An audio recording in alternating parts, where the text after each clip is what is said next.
So yes, let's just look where we are. We've got the family of Jacob's family down now into Egypt. A long process of that happening through the brothers making a couple of trips and the agony that transpired there, with Joseph leading them on into thinking that they were enemies of Egypt, or they potentially were. And all that got straightened out, and Joseph sent for his family, and they have come down. And here we'll just kind of review for a minute Genesis 47, verse 11 through 12. And Joseph situated his father and his brothers and gave them a possession in the land of Egypt, in the best of the land, in the land of Ramesses, as Pharaoh had commanded. Then Joseph provided his father, his brothers, and all his father's households with bread according to the number in their families. So they're set. I mean, it's like, pretty much as far as circumstances go, here we've got the second in command in Egypt taking care of them, who happens to be related to them. You can't get much better than that. So that's our general circumstance here now, and we're down. Everybody's down into Egypt, and we left off last week with Jacob blessing Joseph's two children, Ephraim and Manasseh. So we'll take up there. We'll cover this one section here that we went through pretty quickly at the end of class last week, verse 5 of chapter 48. We're in chapter 48, Mike, you were asking. Okay. And now your two sons, this is Jacob speaking, Ephraim and Manasseh, who were born to you in the land of Egypt, before I came to you in Egypt, are mine. As Reuben and Simeon, they shall be mine. So here's where as we mentioned last week, Jacob takes Joseph's children for his very own. And so they're going to have a land promise, but they're just like Reuben or Simeon would have. And he says, your offspring, whom you beget after them, shall be yours. They will be called by the names of their brothers in their inheritance. So they're not going to get a possession of land, but they'll be absorbed into Ephraim or Manasseh's tribes. But as for me, when I came from Padan, this is Jacob speaking again, Rachel died beside me in the land of Canaan on the way, when there was but a little distance to go to Ephrath, and I buried her there on the way to Ephrath, that is Bethlehem. Again, we talked for just a minute at the closing of class, kind of ran out of time. Why does Jacob bring this up? What does it have to do with blessing Ephraim and Manasseh? And I made the point, my opinion anyway is because who would have been very possibly the firstborn? I mean, who was Jacob wanting to marry when he was up there with Lot? Which one of Lot's daughters did he want to marry?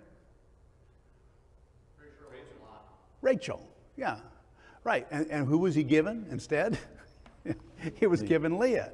So, oh, did I say Lot? I'm sorry. Laban. Starts with an L, so it's got to be very similar. Laban's daughter. Lot's a different story. So Laban's daughter, he was given Leah instead of Rachel. So in some sense, maybe he's musing that really, Joseph should have had a double portion anyway, because he's really the child of the one I really wanted to marry. Again, I'm just guessing, but that's my opinion on that one. Okay, verse 8. Then Israel saw Joseph's sons and said, who are these? And Joseph said to his father, they are my sons, whom God has given me in this place. Verse 9. And he said, please bring them to me, and I will bless them. Now the eyes of Israel were dim with age, so that he could not see. Now he's not entirely blind, we see a little bit later, but he's just very hard of seeing. Then Joseph brought them near him, and he kissed them and embraced them. And Israel said to Joseph, I had not thought to see your face, but in fact God has also shown me your offspring. So remember, not very long ago, it was like and for many years he assumed that Joseph had died by some terrible catastrophe. And now he not only sees Joseph and gets to have that relationship, but now your children too. So he feels very blessed, obviously. All of us who are parents basically love our children, and we love our grandchildren too. So that's no different with him. Verse 12, so Joseph brought them from beside his knees, and he bowed down with his face to the earth. And Joseph took them both, Ephraim with his right hand towards Israel's left hand. So just kind of picture this. He's got his two children. Manasseh's the oldest. So he takes, let's see, Ephraim with the right hand to Israel's left hand, Jacob, Israel's left hand, and Manasseh with his left hand toward Israel's right hand. So Jacob's right hand on Manasseh, left hand on Ephraim. Okay, brought them near him. Then verse 14, then Israel stretched out his right hand and laid it on Ephraim. Then Israel stretched out his right hand and laid it on Ephraim's head, who was the younger, and his left hand on Manasseh's head, guiding his hands knowingly, for Manasseh was the firstborn. Okay, so now we're going to give a greater blessing to the younger, which kind of makes you think back on Jacob and how that he got the best blessing by his by deception. But so here's what Israel's doing. He's changing the order of the birth order, and the blessing, giving the greater blessing to the younger child. All right, down to verse 15. And he blessed Joseph and said, God before whom my fathers Abraham and Isaac walked, the God who has fled me by all my life long to this day. And I'm going to stop there and go down and get my notes, which I have left in my folder, because there's some notes I want to look to. Sometimes, I need them. Okay, that's the first time I've done that, isn't it? Might not be the last, but it's definitely the first. Yes, I know that was going to come out. One of these days I'll be getting older too. Okay, where are we here? Okay, look into here. Sorry for that. As we get on. Okay, let's do that again. So he's speaking to Joseph as he prepares to bless his children. He says, God before whom my fathers Abraham and Isaac walked, the God who has fed me all my life long to this day, the angel who has redeemed me from all evil. Bless the lads. Let my name be named upon them, and the name of my fathers Abraham and Isaac, and let them grow into a multitude in the midst of the earth. Okay, we're going to have more of the blessing here in just a minute, but let's stop for just a second. So he's giving praise and thanks to God for being with him throughout his life. And then he says, to the angel who has redeemed me from the evil, to the angel who's redeemed me from evil. So the angel, he's talking to the angel. Now, who's this angel? Remember we studied about the angel of God? So very likely, and I'm convinced this is going to be Jesus, who is the angel. All evidence points to that. We studied that previously, so let's just go back for a minute and see. Here's a context where it's pretty easy to understand that this angel must be, again, Jesus. Here in Genesis 22, verse 11, beginning, but the angel of the Lord called to him from heaven, this is to Abraham, and said, Abraham, Abraham. This is when he's called to sacrifice his son. He said, here I am. And he said, do not lay your hand on the lad or do anything to him, for now I know that you fear God, since you have not withheld your son, your only son, from me.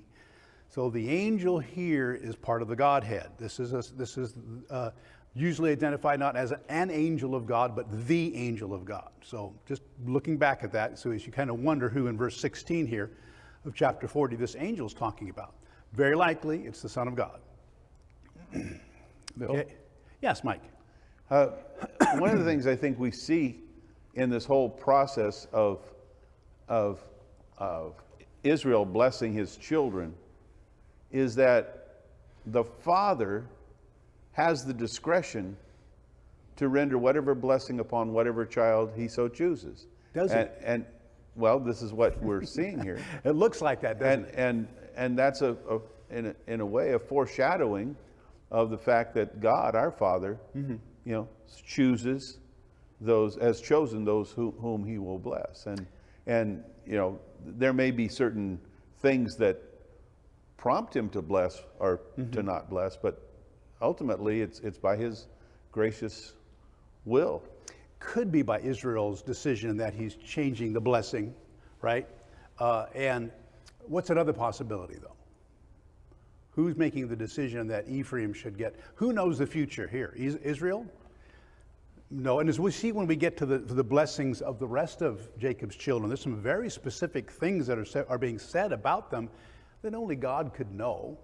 Israel, yes, he's the one pronouncing the blessing. And I just don't know for sure who's making this decision. If it's Israel, I'm not saying that God didn't move him to do this. Yeah, okay, yeah. But I am saying He represents the authority. But I am saying it was within his right as a father, to alter the blessing and to render to his heir that which he chooses. And that's very possible. We know later on, and we'll actually read a verse that it's codified in the law of Moses who should get the double portion, so it becomes law. Now we don't know if it is.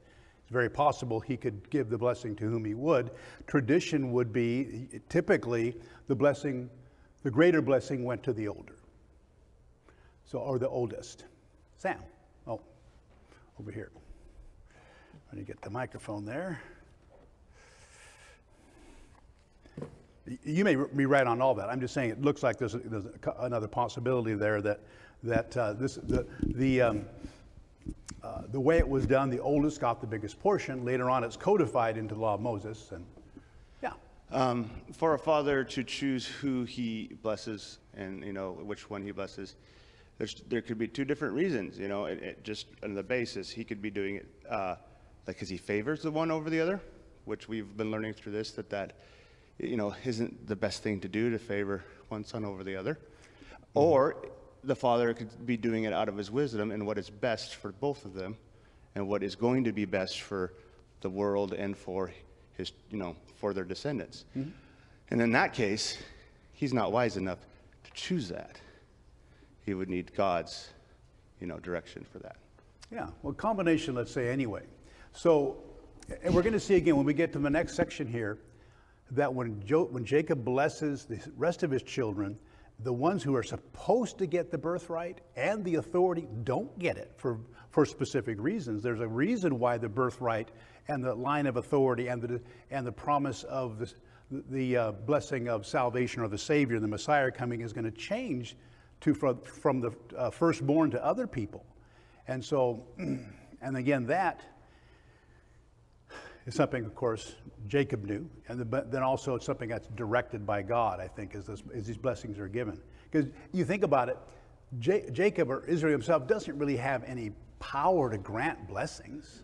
It's God that grants the blessings. He's the instrument of giving the blessing. He's the one who has the authority and the position, but it's God that gives the blessing. So it's a combination, I think.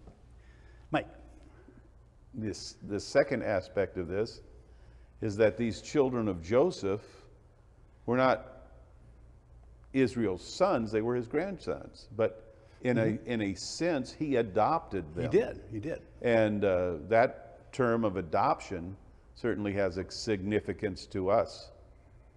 Yes, because we are adopted children of the Lord, right? Not naturally born as his children, but okay, any more as we go on here? So he's getting ready to give them a blessing. He says they're going to be great. And then he gets more specific in verse 17. Oh, where are we here? Did I go backwards or forwards? Oh, I know what I did. All right. Verse 17. I guess we have a little bit of a pause here, though, first, because now when Joseph saw that his father laid his hand on the head of his right hand on the head of Ephraim, it displeased him. So he took hold of his father's hand to remove it from Ephraim's head to Manasseh's head. And Joseph said to his father, "Not so, my father, for this one is the firstborn. Put your hand on his head." So he sees that. You're making a mistake, Dad. Wrong children you're blessing here in the wrong order. But his father refused and said, "I know, my son, I know. He also shall become a people, and he also shall be great." That is Manasseh, the oldest. "But truly his younger brother shall be greater than he, and his descendant shall become a multitude of nations." Okay, got to take a little bit of figurative here, because does Ephraim become a multitude of nations? in one sense, he becomes a multitude of tribes. We'll see that later on, that it's more than just the tribe of Ephraim. It's going to be 10 northern tribes get absorbed into what's often called Israel and sometimes called Ephraim because he was the chief of the tribes. So, but the particular thing here is that Joseph is getting the explanation. Ephraim is going to be the greater. He's going to be greater than Manasseh, who is the oldest. A couple things. At the time of the Exodus, which will happen a few hundred years later, Ephraim had 8,300 more men than Manasseh that were able to go to war. So just in the number, even that soon, he becomes a greater tribe. Joshua, the successor of Moses, was from the tribe of Ephraim, and he was a major player in all that happened in the conquest of the land of Canaan. So there's another way the tribe of Ephraim, or someone from the tribe of Ephraim, becomes greater than those from Manasseh. Jeroboam, down when later, a number of years later, when the 12 tribes split and the 10 northern tribes go north, and the southern tribes, Judah and Benjamin, are called Judah, the northern tribes that are worshiping not acceptably, but go north. The head of that, the king of that authority over those 10 tribes is Jeroboam, who is also from Ephraim. So all this preeminence we see going down through time is likely what he's talking about here, at least. These are some of the things that we can see as we read further down into the history of the nation of Israel. And I already mentioned that the name Ephraim becomes synonymous with the northern 10 tribes. Sometimes you'll read Israel referring to the northern 10 tribes, and Judah, and then Judah to the southern.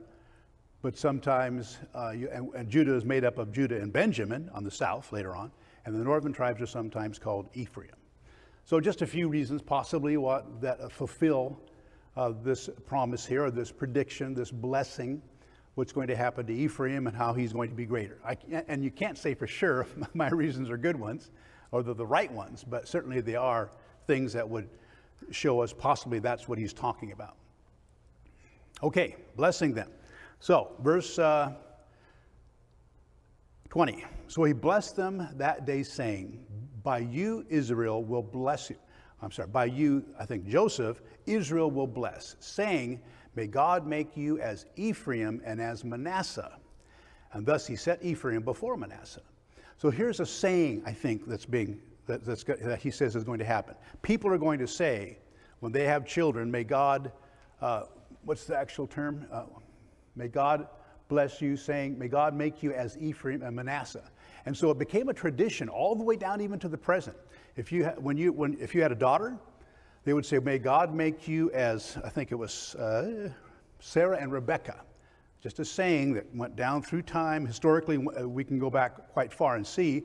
And then if you have a son, they say, may God make you as Ephraim and Manasseh. So I think this is what that's referring to, that you're going to become a byword, a good word, a saying is going to come because of these children. You know, it's not like you think, I would have thought they would have said, may God make you like Abraham and Isaac, or, Isaac and Jacob. But no, the saying becomes, may God make you as Ephraim and Manasseh. So, interesting that happens. Okay. Yeah. Oh, let's see, we got Florento first. The scripture was silent when Jacob rejected not to give the birthright blessing to the older one, to the firstborn. Why do you think that was? What was the question? Why did he give the blessing to the younger? Yeah. Why didn't Jacob give the birthright blessing to the older one, the firstborn? Okay, now we're not actually talking about the birthright blessing here. We're talking about of the children of Joseph. We would have. Well, let me see. Hold on just a second. Let me back up on that. So the birthright blessing. Actually, no, he does. Joseph does get the birthright blessing. He gets the double portion, and we'll be looking at that a little bit more. We've already looked at that some already and read the verses that explain why that is, but we'll do that some more. So the question then is, why did he choose Ephraim over Manasseh? Is that what you're asking? Yeah. Okay. Well, one reason let me just say this way first. One reason he took 2 of his children and blessed them with an equal portion is because he's giving Joseph a double birthright. Why he chooses Ephraim as a greater person than Manasseh, only God knows. I mean, I think I'm not sure why God did that. You know, why did, yeah. That made me wonder because I don't know. Why would the scripture silent on that one? Yeah. I think all that's important here is that we know that God's in control and that the blessing he gives here, which is partly a prophecy, is fulfilled the way that he said it would be. Why he chooses, why he, in the way that he did, chose to deliver, you know, Israel and all the people in the land of Canaan the way he did for Joseph through the times of plenty, 7 years of plenty, and the 7 years of famine. I don't know, but he did. That's the way he did it. So, yeah, don't know so much about that. We just know this is what's going to happen. Ephraim is going to be blessed with a greater portion or a greater position, let's say, as years go by. Okay, let me see. Yeah, oh, I'm sorry. Yeah, Don. Yeah, are you going to mention, you know how I pointed out, I think it was last week, that Ephraim and Manasseh were in fact half Egyptian? Are you going to say anything Why about didn't you that? mention that? Because that is a good point. Because who's their mom? What, Potiphar, what's right? it? Yeah. Potiphar, not Potiphar, but Potiphar. No, wait a yeah. minute. Daughter of Potiphar, I think. Yeah, it was. Yeah. Anyway, So I'll have to look up the name, but anyway, yeah. So out of course, other sons of Israel, sons of Jacob, probably were like half Canaanite or whatever, but these 2 are half Egyptian. Yeah. Which is very, very significant because it was the Egyptians that were later on holding them in captivity. And it was Egypt that they left. You know, we got to get out of Egypt. And now, of course, the saying is, have you left Egypt? You know, have you gotten rid of your old way of life? Right? Yeah, left that behind. Have you completely left Egypt? You know, a lot of us are still kind of in Egypt. You know, because we go back to our old ways, right? So anyway, these 2 tribes. Later on became tribes with territory up there. They descended from half Egyptian blood, right? Mm-hmm. So I wondered if there was any significance to that. Yeah, you know, it's hard to tell. We know that when some of Isaac's children chose Ishmael, didn't he choose a Canaanite wife, and that caused his parents grief? You recall that? So, and likely because of some of their religious practices or some of their just moral practices, who knows? So you would think too, if you've got Joseph's children whose mother is an Egyptian, might have, unless she's totally converted over to, Judaism, we don't know what she was. I think that if I was a woman and I married Joseph and I could see that God's with him and he can, I would say, hey, your God is my God.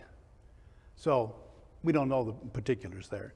But right, as far as lineage-wise, Ephraim and Manasseh are part Egyptian. The lineage always goes by the man, though. So the mother isn't as important as far as the lineage. Asana, okay. Yeah. Yes, okay. Very good. Very good. Mike. Well, that's what I was going to say. That was Asenath, the daughter of Potiphar, who was a priest of On, who himself. So Potiphar. she was the daughter of a priest, an Egyptian priest. So likely there was a mixture of her previous, upbringing, but. And they may have had some trouble with that later on. They had trouble with idolatry. We know that later on. Even very closely after they received the Ten Commandments, they have trouble with. And they have trouble with Egyptian, and because they all came out of Egypt. So that's what they're going to probably choose if they lose confidence in Jehovah. They're going to go back to those gods that they knew. All the way through the Babylonian captivity. Yes, yes. And as you'll see through the period of Judges, the same thing happens. So, yeah, they do. I don't know if we can attribute most of that to the fact that he had, yeah. Yeah, yeah. Don't know how much responsibility the wife of Joseph had in bringing about some of that problem. Okay, do we have any other hands? Back there, Billy, I see you. You got to get up and go back there, Mike.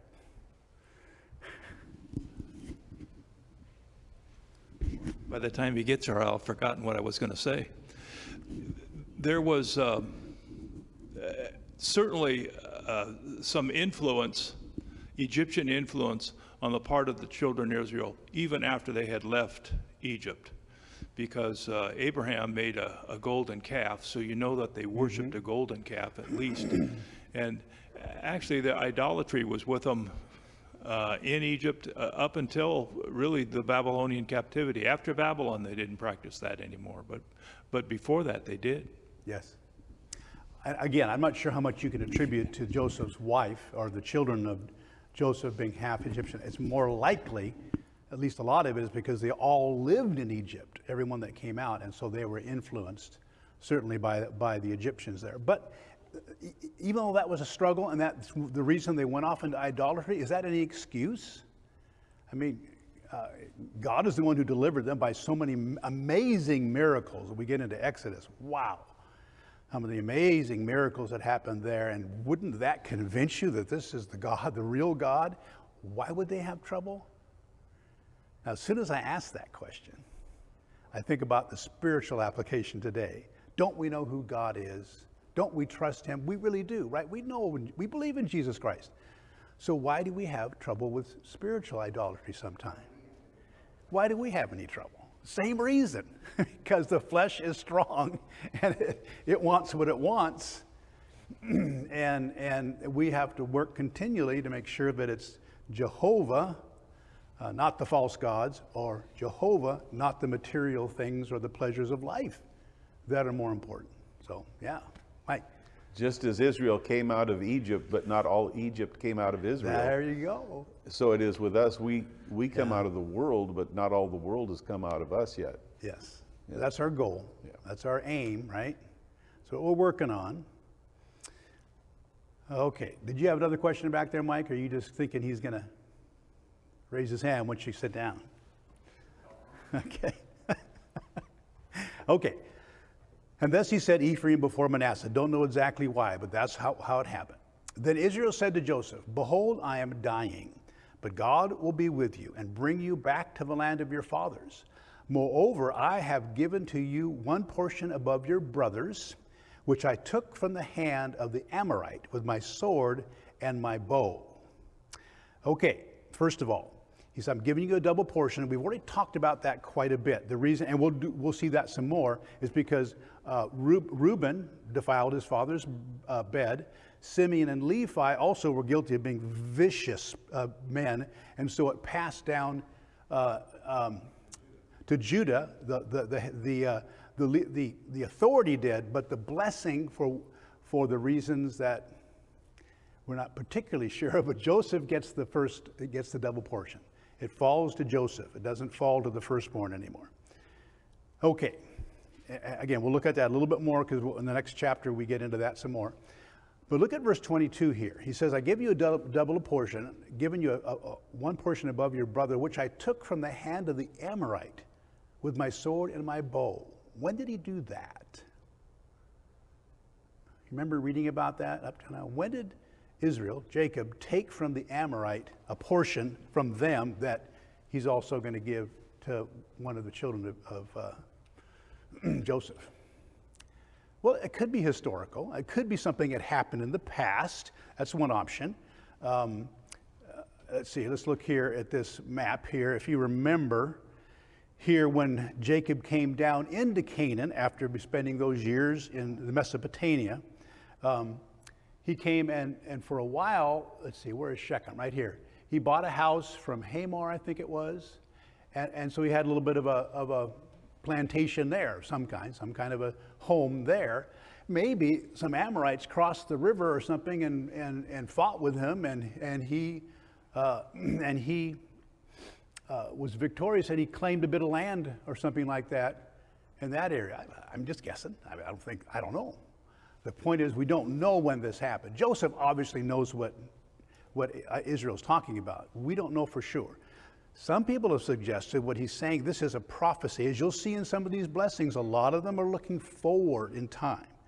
They look forward a few hundred years. Sometimes they look forward a lot of hundreds of years, and sometimes they look forward to the Messiah. So this could be, as he's giving this blessing, is something he's looking forward to, because as you realize here, if you compare the map on the left, which is the land of Canaan that we've been familiar with, and all these people that live in it, Hittites and Perizzites and Girgashites and Amorites and Ammon, all these Canaanite tribes, when they come in to conquer the land of Canaan and take over most of these and defeat most of these nations, then the Amorites basically are possessed, the land of the Amorites are possessed by Manasseh, who is a child of Joseph.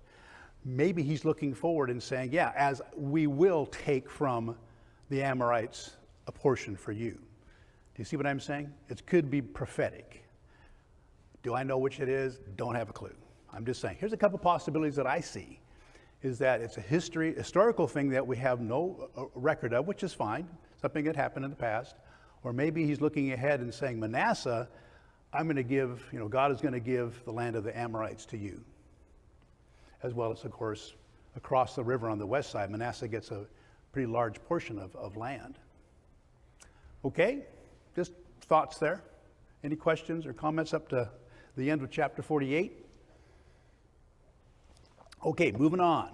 Chapter 49. Here's when Jacob's last words to the rest of his sons, as well as some also to Joseph, again, in this context. So let's look at, now this is going to be a pretty involved chapter, because like I say, the blessings that Jacob gives, or God gives at the hand of Jacob, are going to be looking forward in time. Things are going to happen. Sometimes it's going to be a few hundred years, sometimes maybe 800 years or so, sometimes all the way down to the Messiah, and it's not always easy to figure it out. It's easy to figure out a prophecy or a blessing or a prediction from the Old Testament when Jesus or one of the apostles in the New Testament explain it for you, right? There's a number of prophecies like that. When there's prophecies coming in the Old Testament that aren't really clear as to when they're fulfilled, you just have to basically say, God brought it about some way. Maybe it was this, maybe it was that.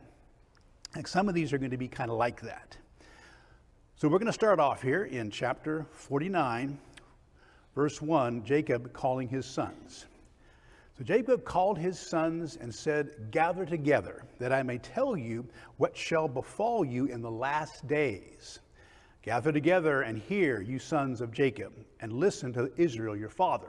Now, these last days go from all the way, some of the things he says are going to happen at the time of the tribes possessing the land of Canaan, some for the time of the judges, a couple of things come up, that's even a little bit further, and some all the way down to the Messiah. So the last days after these latter days, this is what's going to happen.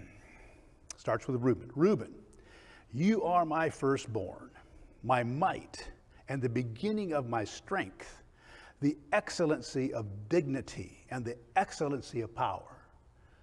Wow.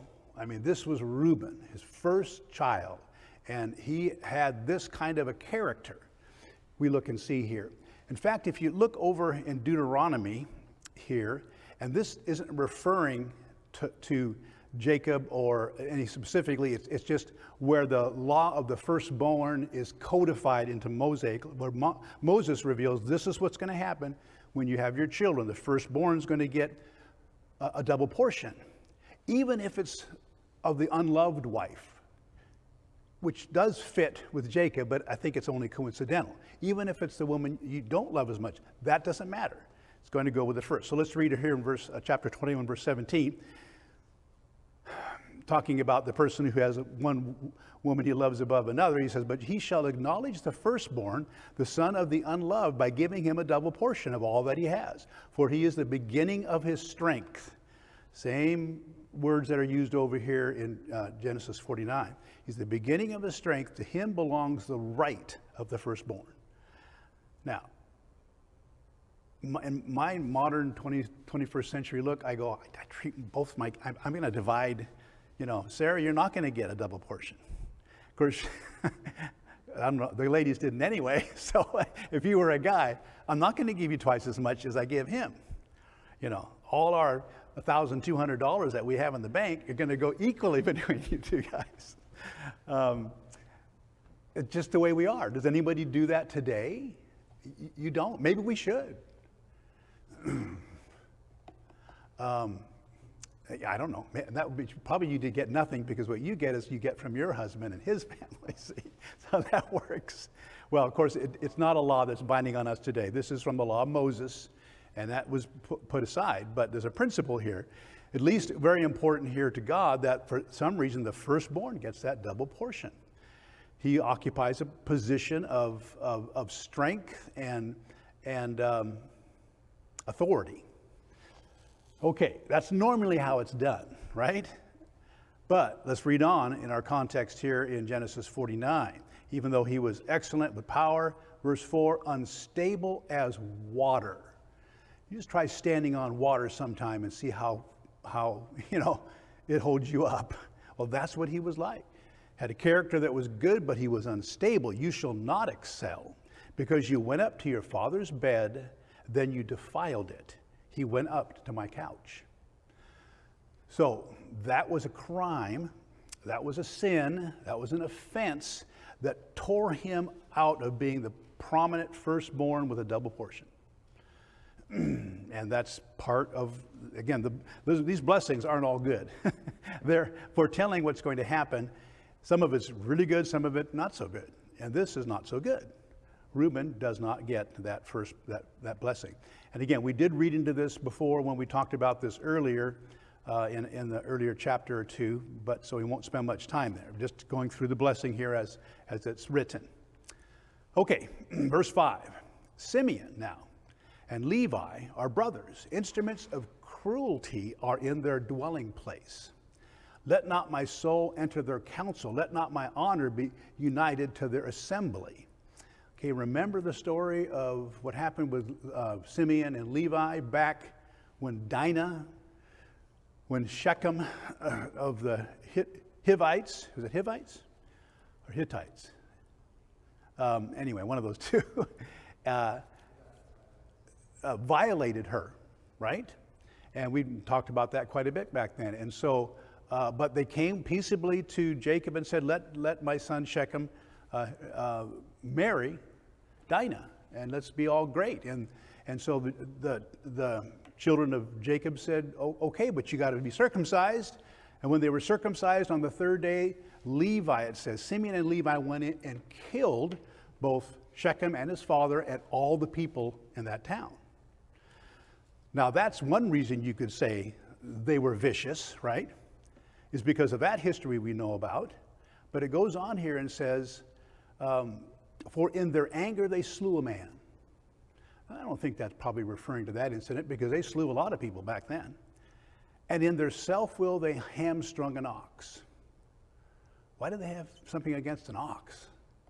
Well, it was probably somebody's ox that they didn't like, and that's how they behaved. They were vicious and cruel, and because of that, the blessing that would have been Reuben's, but he sinned in the way he did, would have come to them, or one of them, next, but it passes them up too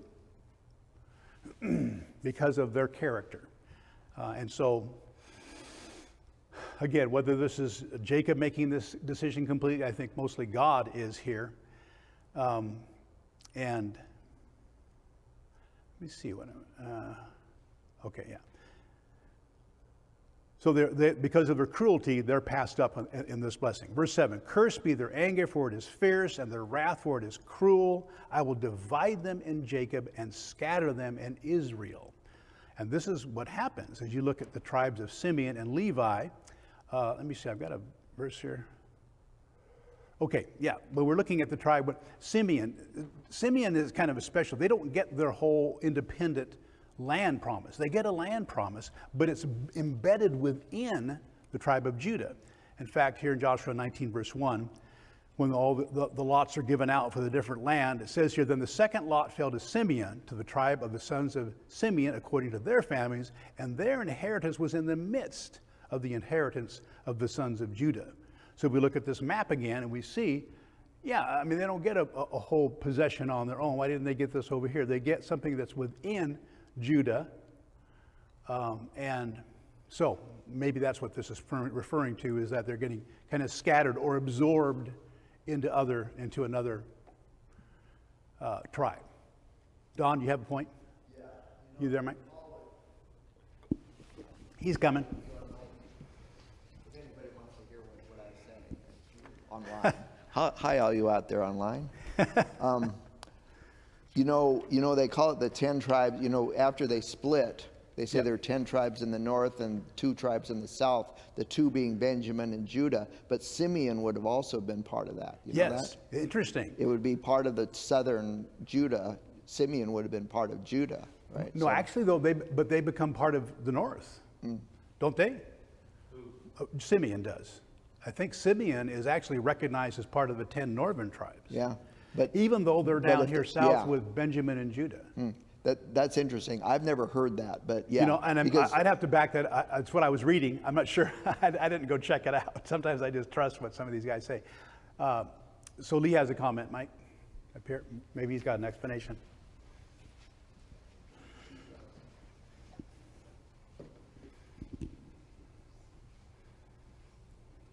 I think many of Simeon moved north when the kingdom divided, and many of the northerners moved south. Okay. So we don't see the tribes in Judah and Benjamin being completely free of descendants of Manasseh and Ephraim, and or those in the north being completely free of those who lived in the south, because many of those did migrate up to the other territory when that happened. Okay.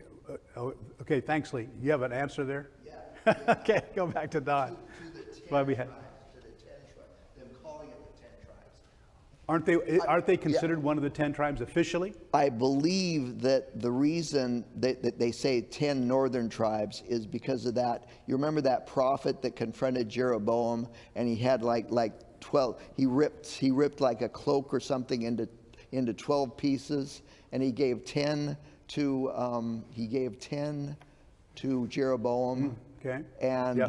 And two to the.